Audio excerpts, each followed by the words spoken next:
राम राम, जय हिंद। कॉन्स्टिपेशन जिसको हम बोलते हैं कब्ज, जिससे एसिडिटी होती है, गैस, ये सारी जो दिक्कतें हैं ये आज के टाइम पे one of the biggest problem है इंडिया की। ठीक है, एक तो ओबेसिटी है, मोटापा जो बढ़ रहा है, और दूसरी है ये कॉन्स्टिपेशन। मतलब हर दूसरा आदमी कॉन्स्टिपेटेड है, हर दूसरे आदमी के पेट में दिक्कत है। तुम यकीन मानो मेरे साथ भी ये दिक्कत थी और हमें पिछले 3 साल हो गए, मैं कभी एक भी दिन की ऐसी प्रॉब्लम नहीं हुई कि हमें कॉन्स्टिपेशन हो रहा है, एसिडिटी हो रही, कभी कुछ नहीं होता है। ऊपर वाले का धन्यवाद है। बाकी हमने जो चीज़ें अप्लाई करी वो हम तुम्हें बता देते हैं। आगे बढ़ने से पहले ये हमारा आप देसी जो स्टेमिना बूस्टर है, ठीक है, इसको ले सकते हो। सामने नंबर आ रहा है, इस पर 850 रुपये का पेमेंट करके आप घर पे मंगा सकते हो। रेट पहले 1250 था, अब आपने बहुत ड्रॉप कर दिया है। ये कॉन्स्टिपेशन में बहुत हेल्प करेगा। रात में सोने के पहले हल्के मतलब आधा गिलास दूध और उसमें आधा गिलास पानी हल्का गुनगुना करके उसमें 1 चम्मच मिला के पी के सो जाना, सुबह पूरा पेट साफ हो जाएगा। इस बात की मेरी गारंटी है। कोई ये कायम चूर्ण वाली औषधि नहीं है, ये नॉर्मल आयुर्वेद है पूरा। जितना भी आयुर्वेद सुना है सब कुछ है इसमें, कॉन्स्टिपेशन की प्रॉब्लम सॉल्व कर देगा, इतनी गारंटी है। लेकिन दूध बहुत कम लेना है इसके साथ गर्म। देखो कॉन्स्टिपेशन जो है वो एक इतनी बड़ी दिक्कत है कि अगर कॉन्स्टिपेटेड रहते हो तुम, डेली तुम्हें कब्ज की प्रॉब्लम है, तो ये ओवर द टाइम मतलब जैसे जैसे टाइम बढ़ेगा ये बहुत सारी बीमारियों को बढ़ा देगा, बहुत सारी दिक्कतों को बढ़ा देगा। और ये दिक्कतें ऐसी होंगी जो बहुत बार सीरियस हो जाती है, तो इसको ट्रीट करना बहुत जरूरी है। देखो जो कॉन्स्टिपेशन या कब्ज की दिक्कत है या सुबह पेट जो साफ नहीं होता है, उसकी जो सबसे बड़ी वजह है वो यही है कि हमें ये पता ही नहीं है कि हो किस वजह से रहा है। हमें बीमारी का पता नहीं किस वजह से ये हो रही है।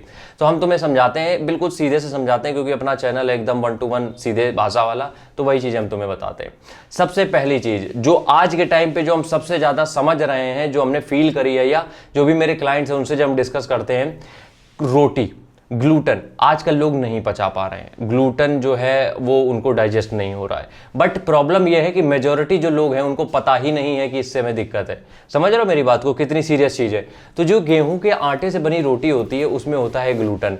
और 2 रोटी 4 रोटी जो खा रहे हैं उनकी बात नहीं कर रहे हैं, जिनकी आदत बन गई है 10-10 12-12 रोटी होंकने की, उनके साथ दिक्कत ये आ रही है कि वो ग्लूटन को पचा नहीं पा रहे हैं। और ग्लूटन को नहीं पचा पाओगे वो कॉन्स्टिपेशन देगा तुम्हें, गैस, ब्लोटिंग, पेट फूला रहेगा, ये सारी दिक्कतें होंगी।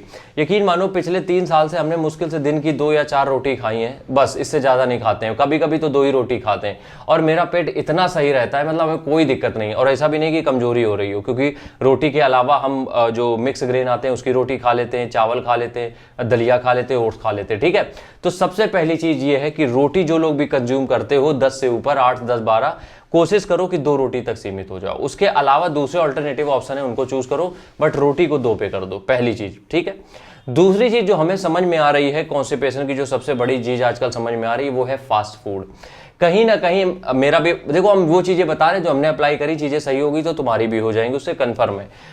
जो फास्ट फूड है, खासकर जितना भी डीप फ्राइड फूड है, वो हमारे जो गैस्ट्रिक जूसेस हैं उनको रिलीज नहीं होने देता है, या फिर हम ये कहें हमारी जो गट हेल्थ है उसकी बैंड बजा रहा है। जितना भी ड्राई मतलब डीप फ्राई नहीं करते हैं, जैसे कि छोले भटूरे हो गए या फ्रेंच फ्राइज हो गए, या फिर जितना भी डीप फ्राइड आइटम है, पकौड़ी हो गई, जितना भी डीप फ्राइड है, इन सब चीज़ों से भी हमें ऐसा लगा है कि हमारे पेट में दिक्कत हो रही थी, तो हमने उसको जैसे ही बंद किया चीज़ें नॉर्मल ऑन द ट्रैक आ गई। ठीक है, 2 चीज़ें समझ में आ गई। तीसरी चीज हमारे पास क्या है, हमारे पास सब्जियां नहीं है। देखो हमें क्या लगता है कि सैलेड के तौर पे हम सिर्फ खीरा खा लेंगे उससे काम चल जाएगा, और यकीन मानो हरी सब्जियां तुम्हारे कॉन्स्टिपेशन को 90% तक कम कर सकती हैं। हमें लगता है कि हरी सब्जियों में सिर्फ एक खीरा है जो हम सैलेड के तौर पे खा सकते हैं, जी नहीं। हरी सब्जियों में बहुत सारे आइटम है। आप पालक को भी ड्रेसिंग बना के बढ़िया सा वो बना के सैलेड बना के खा सकते हो, जिसमें कि आप पपीता मिक्स कर सकते हो, जिसमें कि आप ब्रोकली मिक्स कर सकते हो, छोटे छोटे टुकड़े कॉर्न मिक्स कर सकते हो। ये एक सैलेड बन सकता है, ये भी पेट के लिए बहुत बढ़िया होता है। क्यों? क्योंकि फाइबर का अमाउंट बढ़ेगा तो जाहिर सी बात है बाउल मूवमेंट अच्छा हो जाएगा, तो पेट साफ रहेगा। ठीक है, 3 चीजें। चौथी चीज जो भारत का सबसे बड़ा रीजन अब बनता चला जा रहा है कि हम जो है बहुत ज्यादा कार्बोहाइड्रेट कंज्यूम कर रहे हैं। अगर 20 साल 30 साल पहले देखोगे लोगों को इस तरीके की दिक्कत नहीं होती थी, क्योंकि वो कार्बोहाइड्रेट लेते जरूर थे लेकिन वो कार्बोहाइड्रेट का फॉर्म अलग था। जैसे कि रोटी जो होती थी वो कभी गेहूं की नहीं बनती थी, केवल गेहूं, चना, ये सब, बाजरा, मक्का, ये सब खाया जाता था। और ये जो मोटा अनाज होता है इससे पेट में जीवन में कभी दिक्कत नहीं हो सकती है। बट अब आज के टाइम पे देखोगे अपने यहाँ कार्बोहाइड्रेट के अलावा कुछ है ही नहीं। अब कार्बोहाइड्रेट के अलावा का मतलब समझ रहे हो। हम सुबह शुरुआत कहाँ से करते हैं, बिस्किट से शुरुआत कहाँ से करते हैं, नमकीन से, जीरा खाते हैं जिसको टोस्ट बोलते, टोस्ट भी खाते हैं, पापे बोलते हो, फैन बोलते हो, जो भी बोलते हो, ये सब चीजें हम खाते हैं। तो कार्बोहाइड्रेट का एक भंडार है, 4-5 हज़ार कैलोरीज हम सिर्फ कार्बोहाइड्रेट से ले लेते हैं। और जितना ज्यादा कार्बोहाइड्रेट होगा उतना इंटेस्टाइन पे लोड ज्यादा आएगा, जिससे कि हो सकता है आंतों में जो गंदगी चिपक जाती है वो हो जाए, जिससे भी कॉन्स्टिपेशन हो सकता है। तो ये जितना भी एक्स्ट्रा कार्ब्स है इसको थोड़ा सा खत्म करना पड़ेगा भैया। आखिरी चीज जो हमें समझ में आती है कि कुछ ऐसे फूड होते हैं जो हमारी गट बैक्टीरिया को अच्छा करते हैं, जो पहले के समय से अगर आप ले तो उसमें देखोगे कि हर एक मील में, गांव में अक्सर ये देखोगे कि हर एक मील में एक गिलास मट्ठा या छाछ जो होता है वो जरूर होती थी। एक गिलास मट्ठा जरूर पिया जाता था, चाहे किसी, क्योंकि घर ही पे बनता था तो एक गिलास मट्ठा पी लिया। और दही से बनी चीजें, चाहे वो मट्ठा हो, लस्सी हो या फिर केवल दही हो, गट हेल्थ के लिए रामबाण है। इतना बेहतरीन बैक्टीरिया होता है दही में कि जब खाते हो तो पेट तुम्हारा बहुत बेहतरीन रहता है। और हम अपनी बात फिर से तुम्हें बता दें कि पिछले 3 साल से हम कोई भी ऐसा दिन नहीं जिस दिन हमने दही ना खाया हो।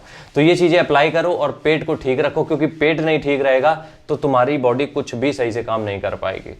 राम राम।